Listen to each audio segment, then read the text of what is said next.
Star Trek Discovery Season 3.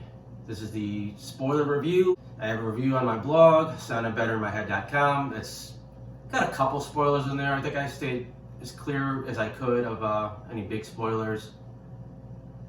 I ended up giving this season a 2.5 out of 5.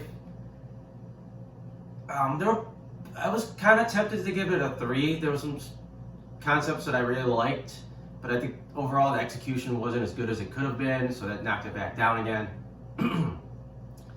The problem with Discovery, the first 2 seasons, was that it was basically a prequel series. It took place, I think, roughly 10 years before the original Star Trek was supposed to take place, which always limits what a show can do when you know certain events are supposed to start happening at some point, and there's only so much wiggle room you can get. I mean, it helps that they were their own crew. It's not like, you know, Captain Kirk's origin or anything.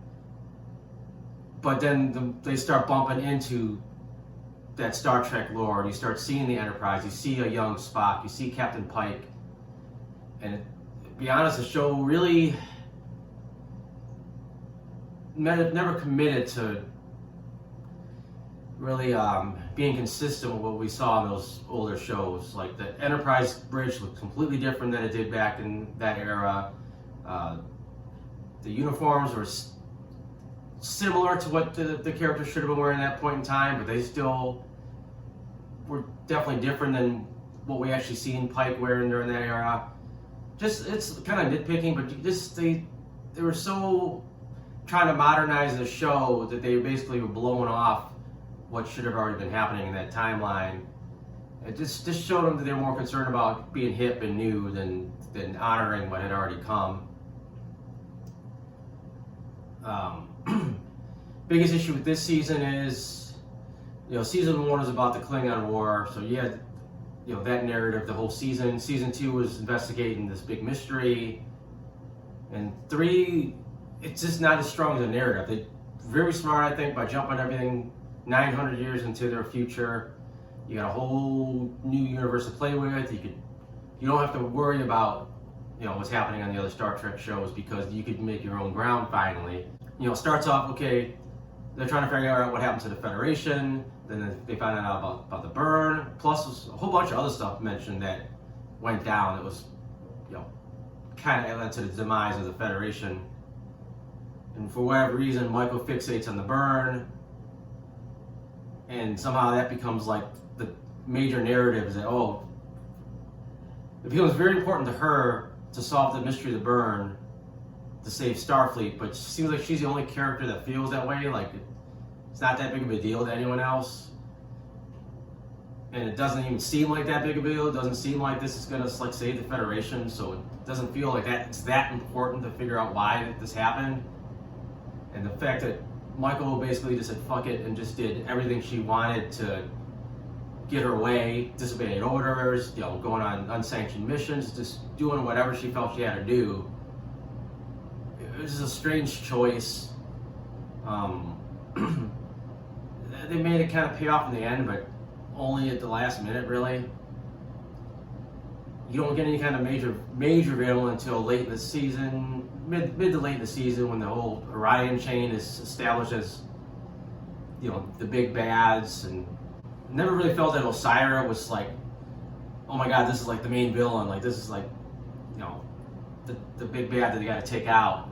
You know, she was fine for being the top of the food chain for the, like, you know, what they're dealing with, but it didn't feel like she should have been like the main villain. And I mean, she basically got taken out pretty quickly too when it was all finally said and done. And it's sad because they actually had an interesting twist in the last couple episodes where it looks like she's there to attack Starfleet, and then it actually turns out she wants peace between the chain and the Federation, or what's left of it. And then she just kind of drops it because they don't want her to be in charge, and they think she should be on trial, and she's like, fuck it, no more peace treaty. And then everyone else forgot about it too. Like, seems like whoever was left of the chain could have worked with the Federation, and maybe they could have actually gotten back together, but I don't know, they just kind of dropped it pretty quickly. Character-wise, like I said, Michael had, you know, the star of the show, which she technically is. You know, she's like the main character. So she gets all the big story beats. Saru, we finally get to see him full on be the captain. We've seen him as acting captain for a good chunk of the shows, anyways. So it wasn't that big of a deal. He struggled like any new captain might. Kind of an odd choice to make Tilly acting first officer, because then it felt like the show really had to double down on proving that she was up for it and everybody supported her. I mean, she did a fine job, but it's kind of weird because she's she's just an ensign. She's so new to this, and then to try to put her in that command position that quickly is kind of. The show was almost like they just didn't know who else to throw there, and it worked out, I guess, in the end. I don't even know if she still has that position. At the end of the season, but like I said, Stamets had a little thing where he kind of softens up. He meets Adira, kind of sees her like a daughter-like character, which is just fine to see, like a softer side of him. He doesn't get a ton else to do this season. Culber just kind of tries to be a voice of reason. Like I said, none of the characters have anything major. They had this thing they set up early on with Lieutenant Detmer, where it looks like maybe somehow she was corrupted by something, like maybe because she's got the cybernetics, maybe they didn't quite stop the control from happening. So it's kind of interesting, and then they just basically said, no, it's basically just some PTSD because she didn't fly the ship good enough. And she just had to fly the ship really good, and she'd be okay. So this is a weird thing. Empress Giorgio is still fun character, just the wild card. You never know what she's going to do. She's the badass. It's interesting seeing her integrate more into the crew. Then you had the two-part Mirror Universe episode, which was just kind of odd. It was cool seeing how far she had come from being like the absolutely ruthless dictator to actually caring about people, but the whole thing was two episodes just to set up getting her off the show because they wanted to do that spin-off with her at some point with the Section 31. So I don't know how that's going to play out. I don't know if she went back to right before she left, or she goes back to a different timeline. I thought they could have set her up being like kind of like a modern Section 31 in this timeline, because you got the Cronenberg's character seemed like he was kind of shifty, like he could have been like running like a shadow group within the Starfleet, but I don't know. It was a weird choice. So we did get some new characters. Like Adira was fine. We've seen it's possible for a Trill and a human to join, or a symbiote to join with a human. I don't know how I feel about them only being able to see their ex-boyfriend. Like, I don't know, is this a weird way to do it? Then he just kind of disappeared for a few episodes, then he was back, and now he wants to be seen again. It's really odd the way they did it. We've seen that it's possible for a Trill to see their other hosts, like they're there, and kind of communicate with them. So it's not that crazy, and especially with the circumstances, but I just don't think they executed as well as they could have. Book was fine. He's just kind of there. I don't think he added that much to the show. He had a nice chemistry with Michael, so going forward, we'll see how he could contribute. Actually ended up liking Admiral Vance's character, and at first he started off kind of, I didn't know what to think of him. He was real off-putting, but then you see he does have the Federation's best interests in mind, and once he started to trust the Discovery crew, I think he worked well with them. And then the show, it's always had a captain problem. Season 1, we got was Captain Giorgio, then they killed her off. We jumped over to Discovery. We had Captain Lorca. Turned out he was an imposter. They killed him. Then you basically had a bunch of fill-ins. Pike took over for most of season 2. Then he was gone. Then Saru's captain. And now it ends with Michael being captain. There's this musical chairs thing going on. It's kind of weird. I think they've locked in a good timeline. I think they got their place now. And I think they need to lock in a captain. I don't think we can keep chucking people in that chair in and out. I think the show really needs to add that to, to really find its identity.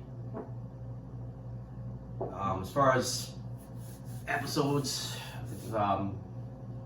looking at my notes, the show definitely had a struggle with trying to show this really futuristic technology where it borders on being magic at some point. but also kind of making it familiar. Second episode, really great crash sequence at first with the Discovery. I like the kind of the ice planet where the ice is like attacking the ship.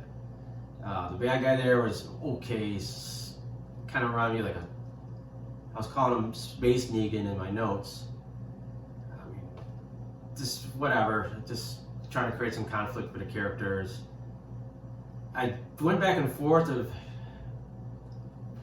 was it better the show did it like it did, where you reintroduce Michael, and then the second episode we see Discovery, or would they have flipped it and you see Discovery get there, and then Michael shows up and we find out she got there a year early? I think both ways could have had a certain impact on the viewer, but we see so the characters go back to Earth. It's weird seeing how Earth actually left the Federation, and they're kind of sort of assholes now as far as their military, but we make a pit stop at Trill. I don't remember how much we've seen of Trill in the past. I know we've seen the kind of magic, pools before. I think we've seen like some weapons and some other stuff this time around. I think that's all new. It got almost a little too trippy, I think, for what we've ever seen from the Trill. But at least we got some answers for, this new character. But I said it was so much drama in there, and for her being that new, and at that point in the show she was still her, a few episodes later that she went non-binary, just like the actor that plays her, them. But they started getting into the thing with the spear data, interacting with the crew, which kind of set up that little short story where the ship's by itself and the AI has become like self-aware. So it's cool that they were starting to go that way, but they never really did anything with it. It gave some advice for like helping the crew out, and we really don't see it again until like the end, and even then it really doesn't do much. Interesting seeing the new Federation, seeing all these crazy new ships, the Voyager J, the USS Nog. Some of the new technology was pretty wild. Story itself was so-so. They made the Commander Non character, part of the main cast this season. She really didn't do a lot, and then they were like, all right, you stay on this siege ship and go back home. I thought maybe at the end of the season they would pick her back up. They also introduced this weird thing about everybody seems to know the same song, and it has something to do with the burn, and I thought that was going to be a really cool payoff to it, but then somehow it just ended up being a distorted Federation distress signal from a nebula, and now people around the galaxy hear it as a song. I don't know. It could have been something really interesting, and then it ended up being, I think, a pretty stupid explanation. Cool seeing that Discovery gets its upgrades. I'm surprised that they kept the interior like basically the same as it had been, except for a few odds and ends, some new tech. They did give it the cool separated warp nacelles and like some of the new like magic technology kind of stuff they got. Weird that they changed the ship to Discovery A, like almost like they're considering it a new ship, maybe because everyone thought the original was destroyed. Really weird that they didn't give everybody the new uniforms along with the new comm badges. I think they were evidently just saving that for the season finale to be like, oh look, here's a big cool shot of them all coming in their new uniforms. But that's kind of a nitpick. The stuff with the Romulans and the Vulcans living together was interesting. Definitely reminded me of like an old school Next Generation episode. It's not really talked about, but if I'm not mistaken, the Romulans did not use dilithium for the warp cores. I believe they used artificial singularity, so it seemed like the burn wouldn't have affected them. But then again, they were almost wiped out anyways from the supernova from Star Trek Nemesis. Or it was actually Nemesis from the Star Trek reboot. But I said that episode was fine. There was a lot of Michael's emotional speech saving the day, but the Vulcans really shouldn't have given a shit about this big emotional speech. And I really don't. It seems like they wouldn't really give a shit about the adopted sister of Spock, who has been dead for probably like 700 years, 600 years in their timeline. I don't know that he was that big of a hero that people would be like, oh my god, we gotta see what his half sister had to say, or adopted sister. But it was cool seeing that little clip from Unification. I thought that she played it well, and there was a nice emotional reaction to seeing it. Stuff on Booker's planet was just so-so. Just, I don't know, they just wrapped that up too quick, and then there was this big secret that this Andorian knew about the chain, and then come to find out they're running low on dilithium. But I mean, pretty much everybody's low on dilithium. That's like the big commodity in this future. So that was kind of a dumb reveal, just anticlimactic. The reveal that the guy that helped Empress Giorgio out, it turned out to be the Guardian of Tomorrow, was kind of corny. Just felt like they were trying to shoehorn in some classic Trek lore.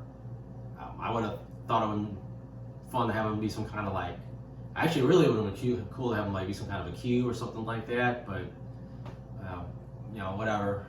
When they did finally get inside the nebula, they beamed down to the ship. They did this really odd thing where they all had to look like different species than they were with the holo projector, which it didn't really make sense. I mean, I really thought it was cool seeing Saru as a human. You get to see the actor, you know, emote a lot better because he doesn't have all that makeup on.